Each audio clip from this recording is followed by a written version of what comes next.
ঘরে রক্তের দাগ, উধাও নাবালিকা বধূ ও তার স্বামী। খুনের আশঙ্কা ঘিরে চাঞ্চল্য আড়ালিয়া মুসলিম পাড়ায়। নাবালিকা গৃহবধূ রহস্যজনকভাবে উধাও হয়ে যাওয়া ঘিরে চাঞ্চল্য গোটা এলাকায় ছড়ায়।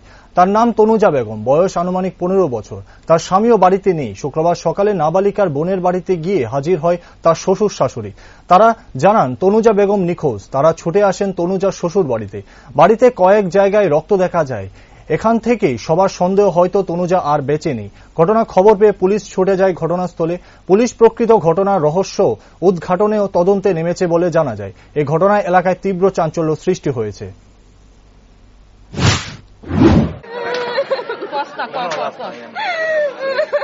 কি হয়েছে আপনার বোনের সঙ্গে? কি হয়েছে? আমার বাইক গেছে, তাই আমার বাইক আইসে না। আমি মুঠটা ঘুমের থেকে উঠছি।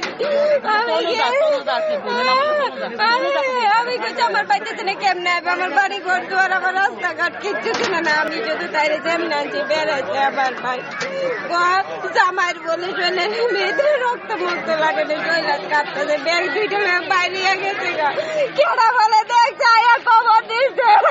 এখন অব্দি বন্ধে পাইছেন?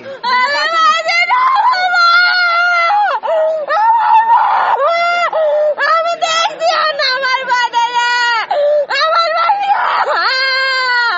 কত বছর আগে বিয়ে হয়েছিল?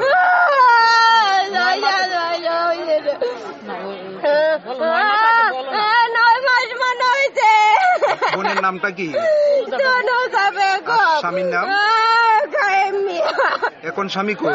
আমি জানি না কিছু, আমি জানি না। স্বামী কই জানি গেছে গা বাড়িয়া। কি মনে হয় কি হইতে পারে আপনার বোনের সঙ্গে? কি বলো